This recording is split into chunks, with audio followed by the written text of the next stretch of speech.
Okay, hello everyone. It is Chad again, and I am going to be presenting on Grad School 101.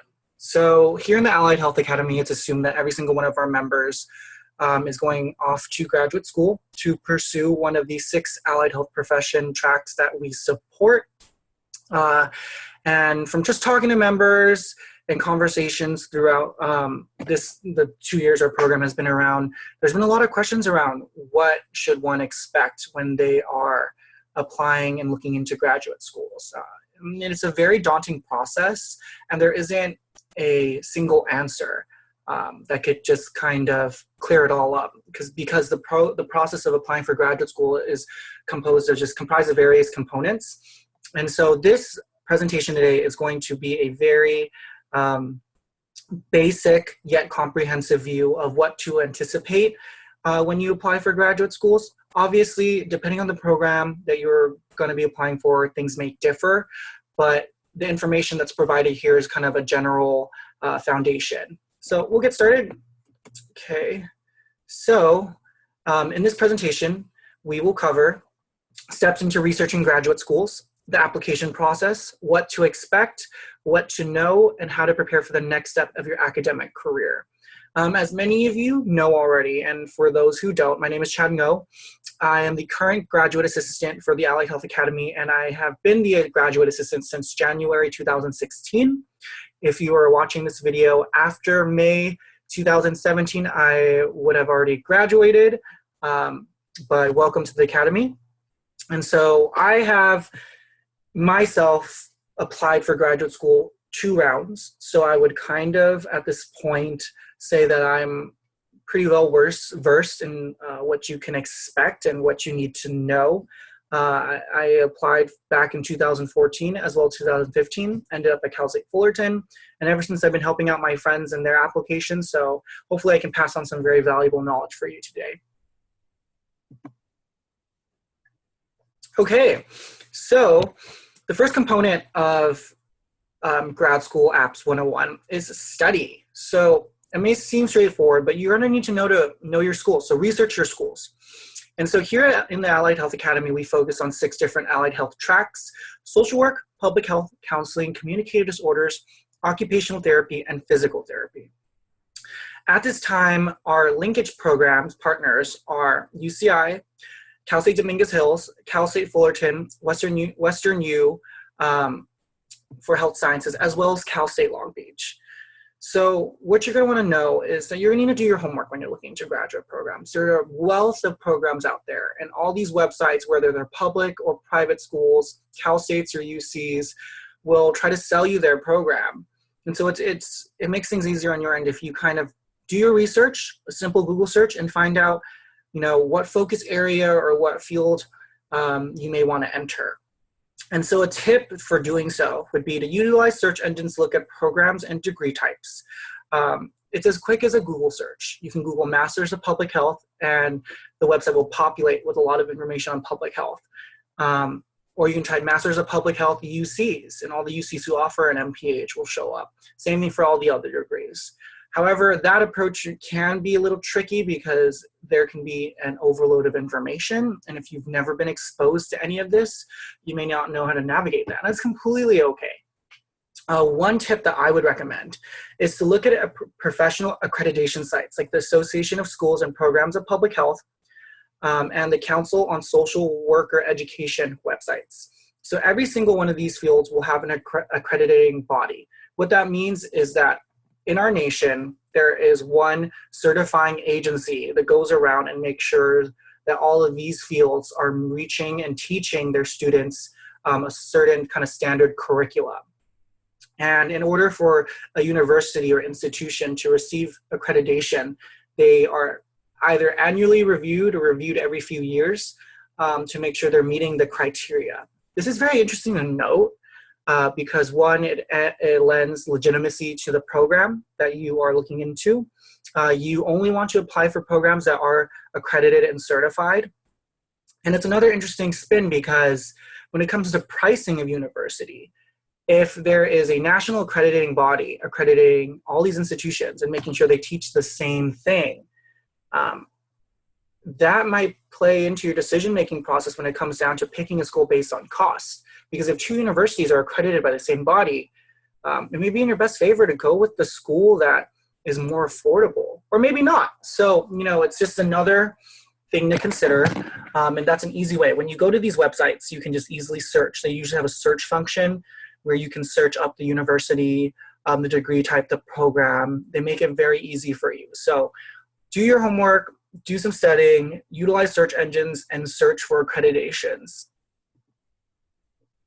Connect. So important factors to consider when researching graduate schools. And this is a non-exhaustive list, meaning that there are a lot of other factors that play in. But these are a few that I've isolated as very important in the decision-making process. One, faculty research. A program is only worth and as productive as the faculty that is supporting it. So what this means is that if you're an individual wanting to research obesity, it'd be in your best favor to, to find programs or schools that have professors, faculty that are doing research in obesity. It's common sense, but it's really important. And as a graduate student, I can't express to you more how important it is to go to an institution in which there are at least one, if not more, professors researching the topic area you want to research. At the same time, you don't want to pigeonhole yourself, because you never know what type of experiences that you may have in graduate school that will change your trajectory. I'll give you a perfect example about myself. I came in wanting specifically to do HIV research here at the MPH program at Cal State Fullerton.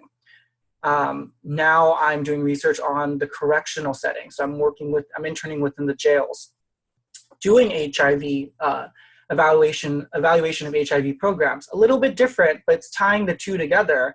I never would have foreseen myself working in the jails, but luckily there's faculty here who have experience with HIV and who's also studied violence.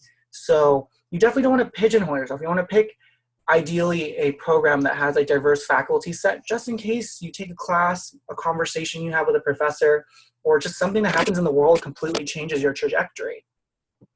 You also want to consider your goals. What are your goals? Are your goals to work for private industry, government, nonprofit?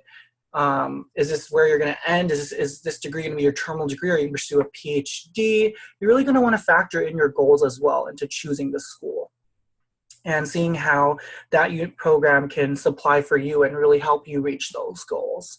Program quality is very important too, and I mention this here because typically when people think of program quality, they default to the brand name of the university. From my experience, having gone from a UC to a Cal State, and from the various experiences of my friends who have gone everywhere, ranging from community colleges to the highest of Ivy League universities, program quality is definitely something that isn't specifically attached to the brand name. Meaning that there can be a brand name school that, might not give you the best quality education that a Cal State or a UC may. So you're really going to want to consider that. And there's a lot of things that we'll cover in this presentation that will really kind of break down and help you critically examine what quality means and how you can make the best decision for yourself in the end. Point 2, location of the school. It's so important, so important for you to consider the location of the school. Here in California, we're extremely blessed. There's still issues, but we're extremely blessed to be surrounded by generally diversity. I mean, here at Cal State Fullerton, you can just walk around campus and just see how extremely diverse the university is. Moving from California to, let's say, a state in the South is a very different experience. And that is guaranteed, politically, socially, racial, and ethnically. So you're really going to want to consider the location of the school. And this is some information that it would be so irresponsible not to share, because in this time right now in our country with this new administration, you should and need to feel safe on your campus and wherever you're studying. So really, really pay attention to the location of the school. Because, I mean, even on a superficial level, if you're used to going to a commuter school, or you're used to going to a school where everyone hangs around on the weekends, and then you go to a commuter school, things are going to be completely different. So please, please, please pay attention to the location of the school. Costs, huge one. Cost is important because cost can be broken down as housing, job opportunities, and tuition/living expenses. So housing is really important. Does the program or university provide housing for graduate students? Most do. However, looking into it, it may be a little pricey, so you might want to see what the average price it is to rent an apartment or a house if you are going to be relocating to a new area. So definitely check that out, and you really need to consider that. Job opportunities. Are you planning to work during your program? Does the program, university, provide job opportunities, or you're going to have to go somewhere else in the community? That's something to really consider. While I've been going to grad school in my program, I've worked at a community agency as well as on campus. So I've been able to balance both part-time jobs. So you really want to consider that too and see how that plays in. Tuition and living expenses. So tuition is huge. Some universities, particularly state schools, are more affordable, while some higher up universities can be very pricey. So you definitely want to consider that, and living expenses in terms of like lifestyle. Living in a major metropolitan area is going to differ from living in a smaller suburban rural town. So definitely factor in living expenses, because you are going to need to account for your social life. You know, grad school, yes, you're focused and you're there to earn your master's, but you need to take care of yourself at the same time. So financial aid, this is a very important question that a lot of students ask, and they wonder about, do I get financial aid in graduate school? The answer is you can. So every single year, and if you're intending to apply for graduate school, make sure you fill out the FAFSA.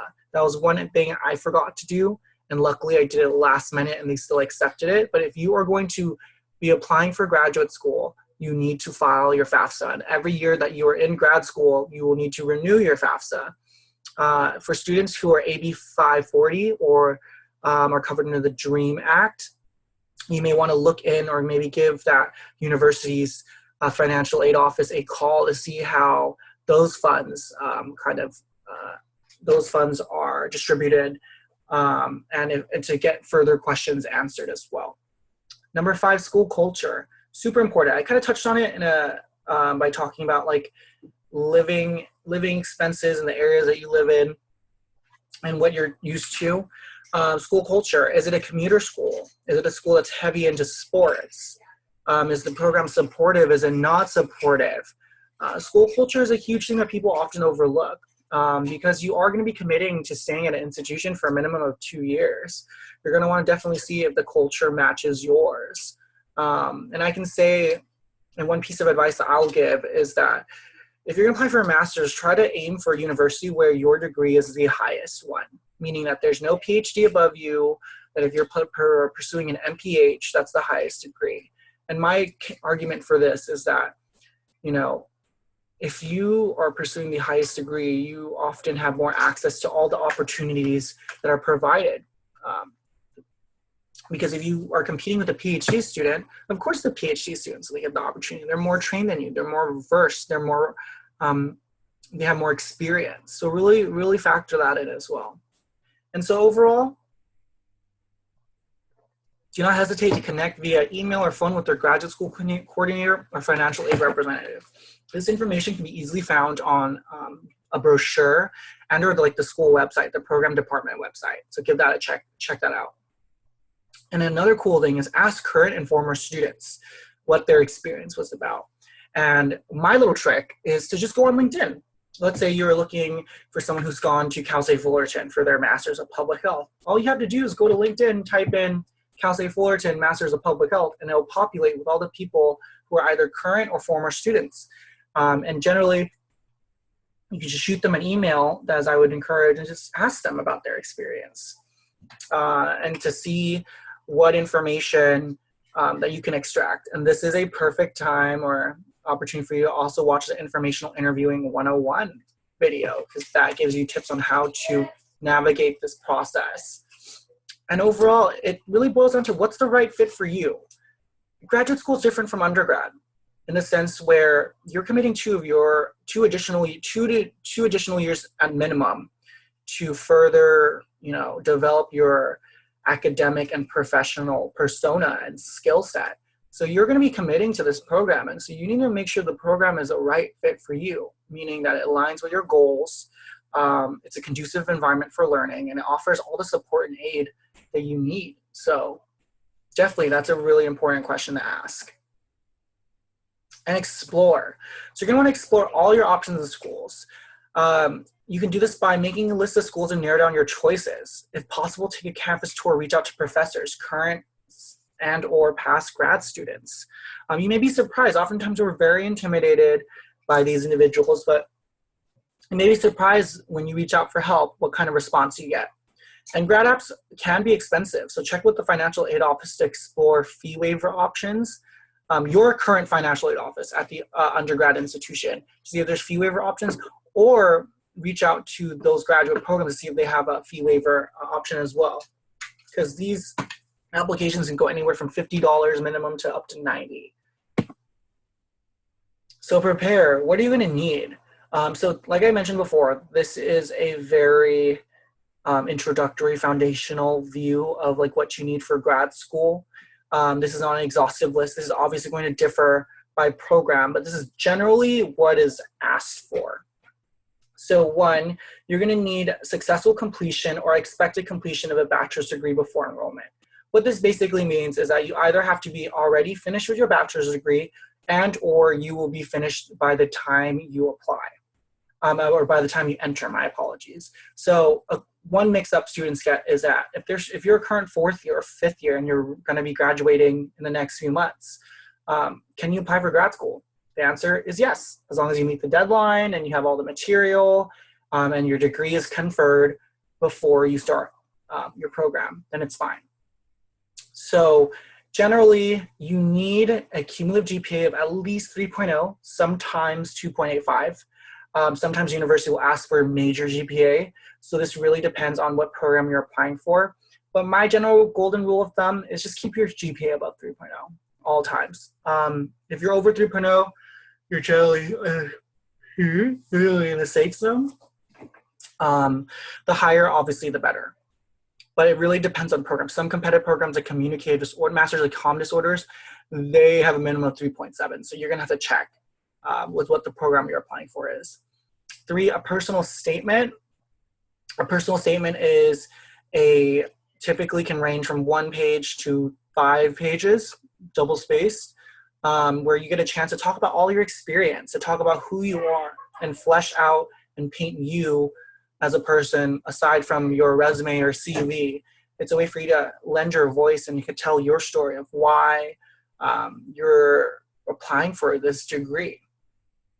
And there are workshops on campus here at Cal State Fullerton through the Career Center that can help you with personal statement, as well as the Allied Health Academy. So keep a lookout for those workshops that are advertised.